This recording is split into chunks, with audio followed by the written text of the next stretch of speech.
Yaani uko na mpango ambao unaeleweka vizuri. Lakini kusema mwezi wa 8 alafu hujaweka vitu vyote hivyo vizuri, mpango ule unaweka hapa nitafanya mpaka hapa, nitakuwa nikava kiasi hiki. Kuna maelekezo yametoka ya serikali. Kuna muda umepewa. Huo muda jaribu kuutumia vizuri. Sawa. Muda jaribu kutumia vizuri. Ili umalize kwa wakati. Sawa. Huu ushirikishwaji kilikuwa ni kilio chetu cha siku nyingi. Kwa hiyo tunashukuru na kuipongeza timu ya MURUWASA kwa hilo walilofanya, na baada ya kikao tulipata fursa ya kuweza kutembelea eneo la mradi na kuona shughuli zinazoendelea. Kwa hiyo safari hii kwetu imekuwa ni ya matumaini, imetupa matumaini baada ya kuona mradi unaendaje na uko kwenye hatua gani.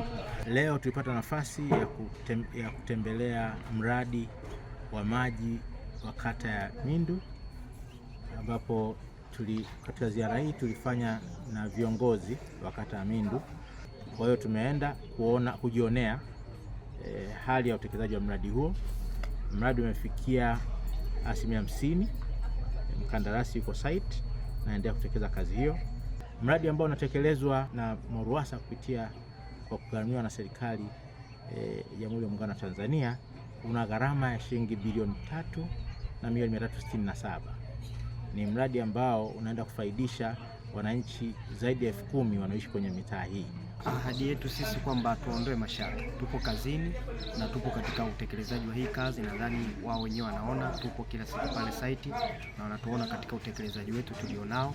Tuko vizuri kabisa, tunaendelea kupambana kuhakikisha kwamba hadi kufikia mwezi wa 11 maji yatakuwa yameshaanza kutoka kwenye maeneo yao.